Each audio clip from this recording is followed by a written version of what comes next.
reserve the balance of my time. Gentleman reserves. The gentleman from New York is recognized. Yeah.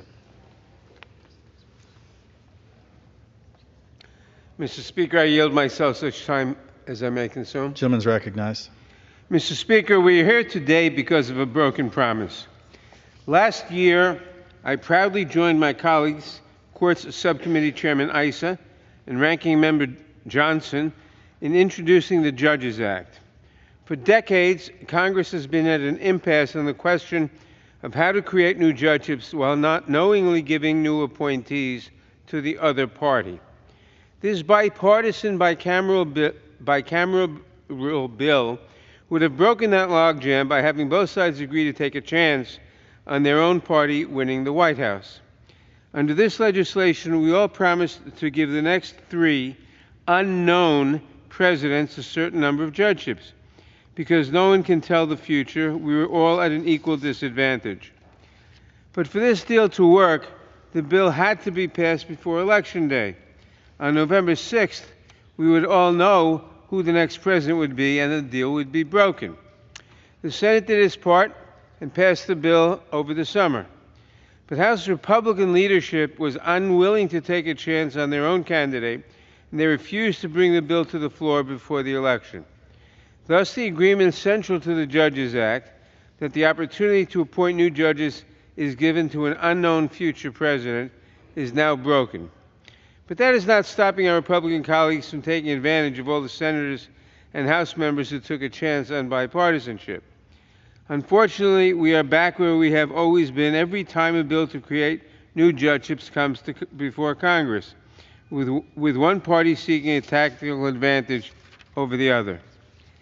Since we know that Donald Trump sees the federal courts as nothing more than an extension of his political operation, and during his first term he stacked them with dangerously unqualified and ideological appointees, giving him more power to appoint additional judges would be irresponsible.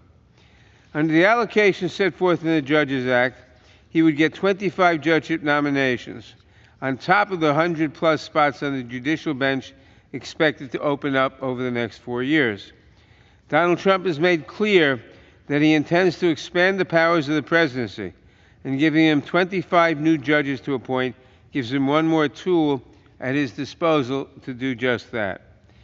Many of the people elevated by Donald Trump to the federal bench were not just conservative-leaning judges.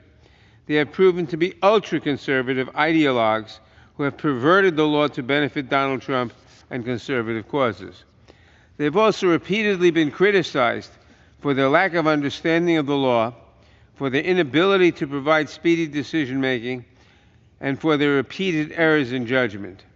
We should not compound this problem by giving him yet more nominations to fill.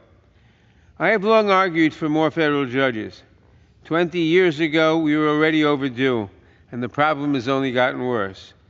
But Republicans and Democrats, quite reasonably, have never wanted to give an opposing party's president more power. So presidential administration after presidential administration went by with no new judgeships created. The Judges Act would have broken that impasse if it had been passed before the presidential election this year. The genius behind the Judges Act and the deal to pass it was that it was devoid of the politics that have plagued the federal judgeship creation process. We took recommendations made by the Nonpartisan Judicial Conference of the United States. The nominees were spread out over 3 presidential administrations and 6 Congresses, and the judge allotments would begin with a future unknown, quote-unquote, next president. In August, senators from both sides of the aisle joined together and unanimously passed the Judges Act. We could have done the same thing here. We should have done the same thing here. If Republican leadership had brought the bill to the House floor in September, we could have passed it on suspension in no time. Back then, the president would still have been unknown, and the underlying promise of the bill was still present.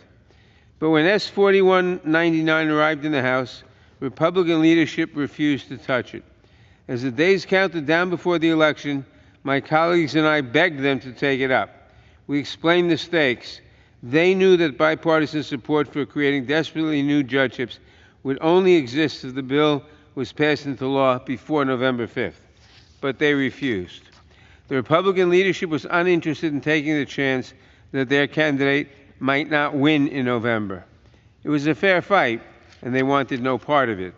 Now they are here today, during the narrow window when the essential promise behind the Judges Act is broken, trying to force this bill through the House on a partisan basis. What we are seeing today is a tragic breakdown in what should have been a bipartisan process. I thank my colleagues on both sides of the aisle who fought for this bill over the summer and in September. Our work together reminds me that there can be opportunities for collegiality and collaboration across the aisle. This good, honest work is even more striking when juxtaposed with the political gamesmanship we're seeing today, as the majority takes a nonpartisan bill and perverts it toward their own ends. 1 month and 8 days from now will be January 20th, 2025. On Inauguration Day, we will no longer know who the next president will be, and I would be happy to take up the promise behind the Judges Act that day and to give additional judicial appointments to presidents yet to come. Until then, I must urge my colleagues to vote no on S. 4199, and I reserve the balance of my time.